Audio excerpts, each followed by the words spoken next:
Analysis now with Rose Gottemoeller. She is a lecturer at Stanford University. She's also the former Deputy Secretary General of NATO and the former US Undersecretary of State for Arms Control and International Security. She joins us live from San Francisco today. Rose, thank you as always for your analysis.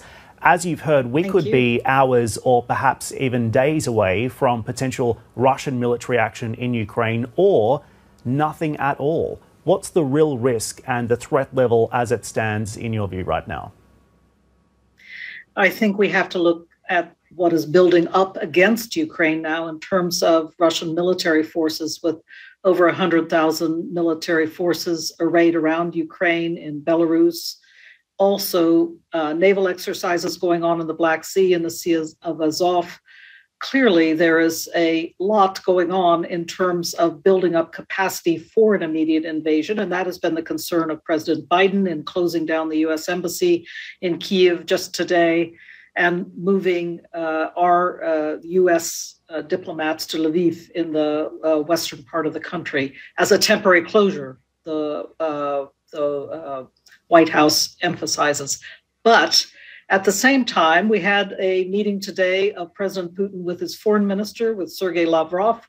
We had a meeting with also the Minister of Defense, Shoigu. And the message there was, well, perhaps, number one, we should be ready, Mr. President, to engage in more diplomacy at this moment. And then from Shoigu, the message that the exercises that are going on around the territory of the Russian Federation are ready to start closing down, to start terminating. So there's a kind of duality of messaging here that's very concerning. On the one hand, we see with our own eyes the evidence of the Russian buildup. On the other hand, there begin to be some notes of let's proceed with diplomacy. Indeed, Rose, and it's fascinating to listen into those comments made by Sergei Lavrov, essentially indicating that Russia is willing to give this more time, perhaps choosing a diplomatic path in order to extract security concessions from the West, in particular EU and NATO. How do you see this running from here, and what does that signaling from the Kremlin actually represent in your view? I think what will be most important is to see how quickly they are willing to get to the negotiating table on some topics that Putin himself has said are of grave concern.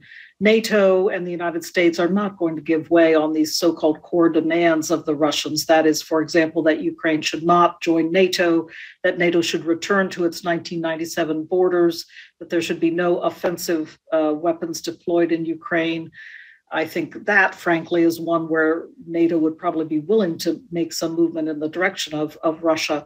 But I think those core demands about no further membership, I think, and moving back to 1997 borders, those are no-go zones for NATO. So what I think will be important is focusing in on where NATO perhaps can now make some progress with the Russians on constraining missile deployments, not only in Ukraine, but perhaps in other parts of the NATO territory, intermediate range ground-launched missiles. Those are missiles that the Russians are particularly concerned about. So perhaps some diplomacy can be started in those areas where the Russians have already put some issues on the table, and NATO can see its way clear to engaging on the diplomatic front and making progress.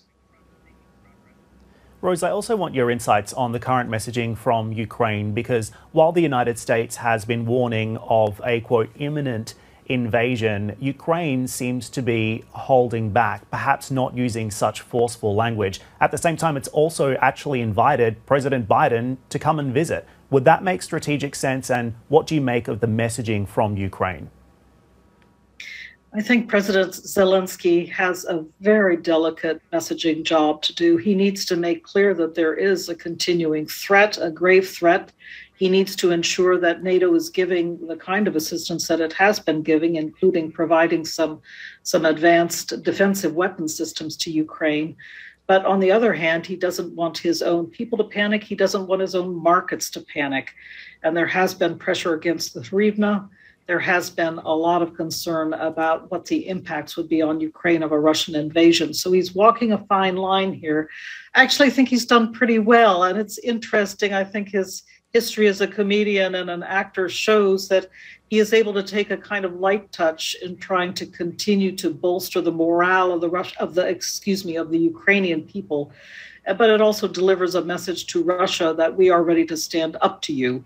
And so I think his approach has been rather subtle, and we'll see how successful it is. But he's had a tough road to hoe.